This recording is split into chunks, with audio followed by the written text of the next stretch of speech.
Sekitar 2.000 warga kota Lok Semawe, Aceh pada 19 Maret meramaikan Jalan Santai Pawai Demokrasi.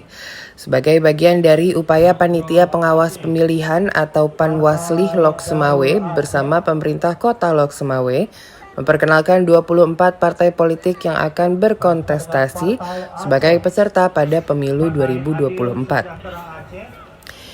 Di mana seluruh parpol baik nasional maupun lokal menyosialisasikan kepada masyarakat terkait lambang maupun nomor urut peserta saat pesta demokrasi 5 tahunan tersebut, termasuk menghadirkan orang yang mengenakan kostum karakter fiksi untuk menarik masyarakat.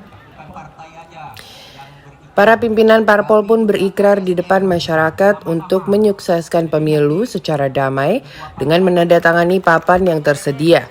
Aparatur sipil negara yang hadir pun melakukan ikrar untuk tetap netral dan tidak ikut serta berpolitik praktis, mulai dari menjadi pengurus parpol, menjadi simpatisan hingga menjadi calon anggota legislatif. Deklarasi yang kita lakukan pada hari ini merupakan bentuk tanggung jawab moral, tanggung jawab itu sebagai ASN. Untuk dipertanggungjawabkan kepada masyarakat itu terkait dengan aktivitas politiknya.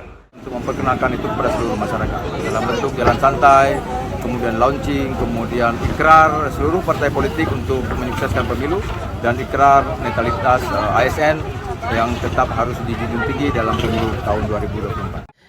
Melalui sosialisasi yang dilakukan, diharapkan pemilu di kota Lok Semawe dapat berjalan dengan lancar dan damai, tanpa ada persoalan yang berarti. Masyarakat pun diminta ikut serta mengawasi jalannya pemilu 2024 mendatang. Untuk menarik masyarakat, para peserta pawai demokrasi dapat mengikuti undian dengan berbagai macam hadiah yang sudah disiapkan panitia. Dari Lok Semawe, Aceh, Trifani, Kantor Berita Antara, mewartakan.